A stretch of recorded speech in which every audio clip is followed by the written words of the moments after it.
And it's time now for World View with ABC News foreign correspondent James Longman. James, let's start in Paris, where prosecutors say they're investigating after a stabbing attack at Paris's Gare du Nord train station. We know at least 6 people are injured, plus the suspect. What's the latest?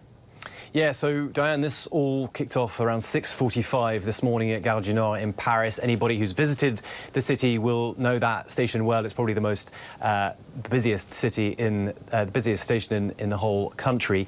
He started his attack. He stabbed 6 people, we understand, with some kind of homemade weapon before he was brought down by police. More than one police officer had to open fire to bring him down. He is now in the hospital in a critical condition, as is one of his victims.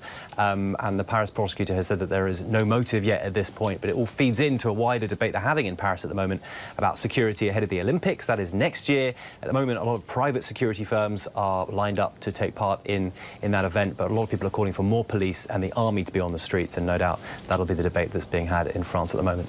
All right, over to China now, James, where Chinese embassies have stopped issuing new visas for South Koreans and Japanese citizens. This is an apparent retaliation for COVID-19 measures those countries imposed on travelers from China. So what's the impact here, and could we see China do the same for other countries?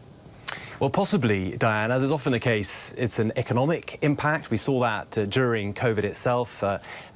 China had some pretty severe COVID measures, zero COVID, where entire towns and cities and factories were closed, crucially, so it had an economic impact for China, but also the rest of the world. It is in many ways the world's factory for supply lines and such. So there is a sense that, you know, this time round, with the release of these sorts of COVID measures, that could also have an economic impact, because you've now got Japan and South Korea instituting these visa restrictions. We've got a whole series of countries across Europe who want to test Chinese passengers. So China is getting angrier and angrier about the situation, whilst at the same time not being particularly open about what's actually happening with COVID in the country. Of course, an enormous population, possibly more variants could emerge, and that is very dangerous for the rest of the world. So every country on earth now looking at China to see what they're going to do about this COVID surge. Dan?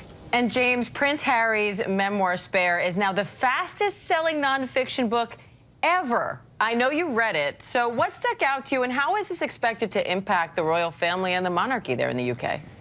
Well, I did read it, and what was quite clear very quickly was that how readable it is. You can read it very quickly because it reads less like a book and more like a stream of consciousness. It's almost like Harry is in the room talking to you. He did use a ghostwriter, and that's obvious throughout as well. But you do really hear his voice. There's a lot of anger in it, I think. He feels very angry about how he's been treated by the press. But I think the excerpts that we've seen don't really give you a full sense of the context of it.